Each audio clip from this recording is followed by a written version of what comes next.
Scorched Earth launch delay, Arc animated part 2 details, and more premium mods, but are they worth it?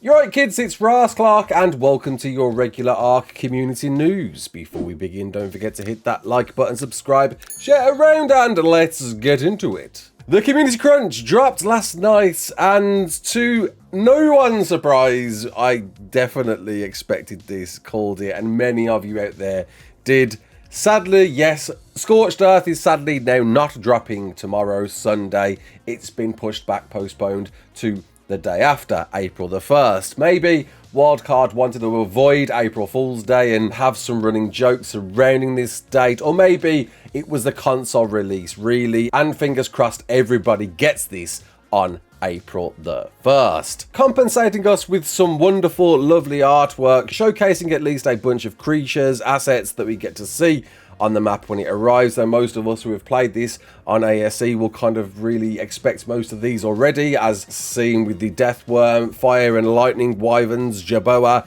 Raptor, Phoenix and Rock Elemental there in the background, but of course the new addition, the Sucus, given to us at the very least in an in-game form so we can see it looking how it's going to actually look in-game. And yeah, it looks amazing, can't wait to get my hands on this. Apparently the way to tame this is by steering it into rocks, and I'm very curious to see how its abilities matches up with other creatures on the map. Usually when Wildcard bring in new creatures, they seem to have more in-depth, unique abilities surrounding them that make them sort of a bit more OP than anything else before it, and I'm wondering whether the Sucus will have some of those game-breaking qualities to it, but I can't wait to see it in action. It looks really cool, and it's a great addition to Scorched Earth. Though a few of you looking at this artwork might be wondering something doesn't quite add up. As we can see at the back of this scene, we can see the Manticore Colosseum, which isn't where it's normally situate. Is this now its new location? Is this now alluding to a completely new remapped Scorched Earth where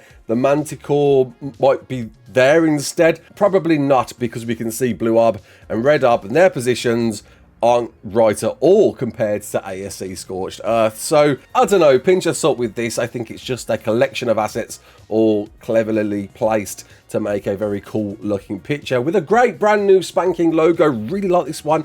It's a very nice logo indeed, and can't wait to get my hands on this when it arrives on Monday. What time? My guess would be probably quite late in the day for me over here in the UK. Normally these launches never go quite to plan, and we see a few delays hour upon hour until it's quite late in the day. I'd expect as much, though. At least it's the bank holiday weekend, so, or the end of it. So I don't know whether it's going to be any use to anyone, but can't wait to get my hands on this. And of course the adventure pack, which certainly creates some questions which I didn't discuss prior. Now, we know it's available on the Steam store. It'll be treated as DLC, not a mod as I thought it might be.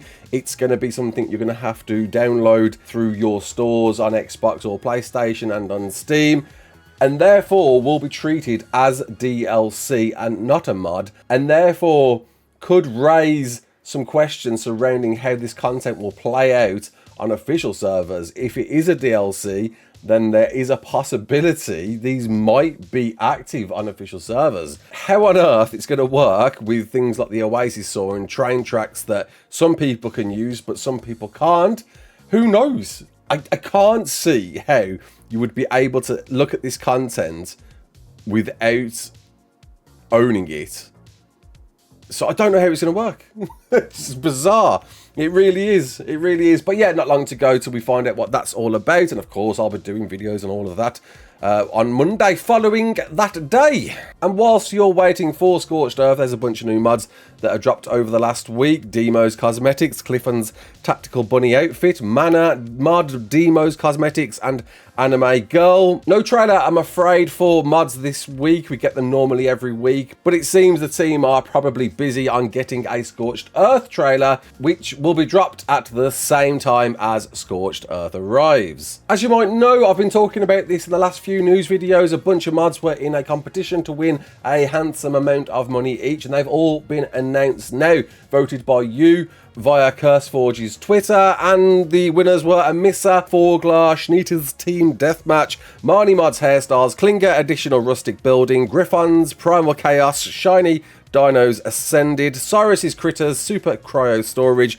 Visual Storage, Dino Depot, and Human NPCs. Congratulations to all of those. And a brand new gameplay changing mod just got released yesterday or the day before. I did a stream on it. If you watched it, you probably did if you know this channel, and it's really good. It's definitely a scary mod indeed when night falls anyway, with you needing to survive day upon day until the blood moon arrives, and then defend against all manners of horror and some weird crazy stalker dude that hunts you at any random night. It's a good fun mode. I look forward to seeing what content might come of this. I could see some 100 Days creators especially diving into this one, but it is a premium mod joining Svartalfheim, Gaia Potions Plus, and the recently added Reverence premium map as well. And whilst I do think Survive the Night is deserving of a premium tag, still deserves some more development. Reverence is a very interesting one, as I've had a little look at this, and it doesn't seem too far gone from when we last looked at it in this video, a top 10 mod maps video a few weeks back.